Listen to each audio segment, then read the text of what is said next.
We need to talk about Diablo IV. We all know that the recent Diablo Immortal has been a big yikes and a huge letdown, but I really hope that they can do a U-turn on this by making Diablo IV exactly what it was meant to be without all of this horrible pay-to-win predatory systems. So let's hope Blizzard will listen and make Diablo IV great. And in this one we'll talk about some things that you need to know about the game to keep you guys up to date. Make sure to drop a like down below and click subscribe to support the channel, and comment on which Diablo was your favourite and why it was Diablo 2. I'm Paradise Central, so let's start it off with the campaign length and the level cap. The director Joe Shelley, in an interview with GameSpot after Diablo 4's appearance at the Bethesda and Xbox showcase, revealed that the game's campaign length would be around 35 hours long, and they expect players to have reached around level 45 by this point. Once you get to that point, you'll unlock multiple endgame activities, such as nightmare dungeons and a new bounty system called the Tree of Whispers, which Blizzard say offers frequently cycling world objectives and bounties. Completing these will give you rare materials and legendary items for your characters. In the interview, Shelley goes on to say,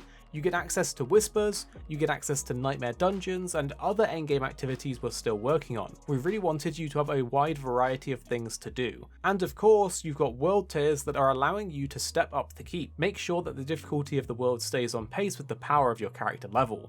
There's also meant to be over 140 dungeons and dozens of side quests, and even mighty world bosses. I've always loved world bosses in games, so this is very exciting to me, but I'm really keeping my hype reserved from this until we can actually play it and see more about it. Next up, let's talk about the Paragon system. Returning from Diablo 3 is going to be the Paragon board, which you'll get access to at level 50. The exact progress speed isn't known for the Paragon board, but it's expected that you will get a Paragon point for every quarter of the XP bar you fill out, meaning a full level will give you around 4 Paragon points. So, with unlocking this at level 50, and a total of 50 more levels ahead of you to get to level 100, means you'll get around 200 Paragon points at level 100. You can use this to enhance your character's stats, buffs, and other abilities. Furthermore, there's speculation that you will not be able to upgrade this Paragon board indefinitely. This means that there will be a limited amount of points for you to invest in your character, but we'll have to wait and see how that pans out and if it's true. But next we can talk about the platforms and the release, because at the Xbox and Bethesda showcase recently they confirmed the platforms and the release year.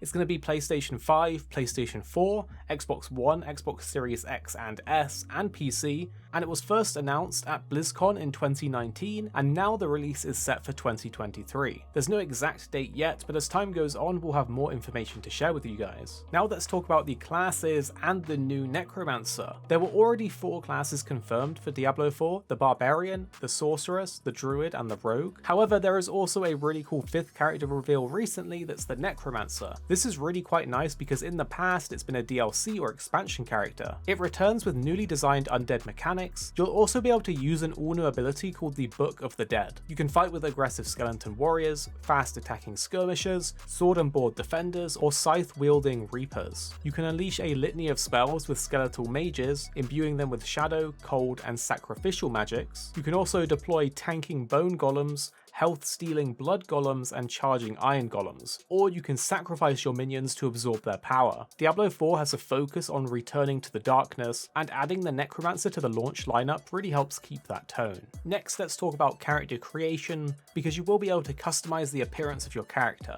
This includes the gender and the face of your character, including the hairstyle, facial hair, beard, and eyebrows. You can also add jewelry, makeup, body markings such as tattoos or body paints. The color of your character's skin, eyes, hair, facial hair, body markings can also be adjusted. Some of these different elements will be class specific to help the uniqueness of that class's background, but many will be shared between them to allow you to make a lot of different options and have a lot of choice. Now let's talk about crossplay, because Blizzard have confirmed in an online press release that Diablo 4 is getting cross-play, but also cross-platform progression.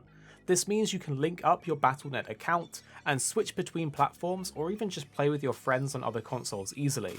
This personally is a thing that I think all games should have, so it's really cool to see them add this. And next up, let's talk about the beta that you can sign up for.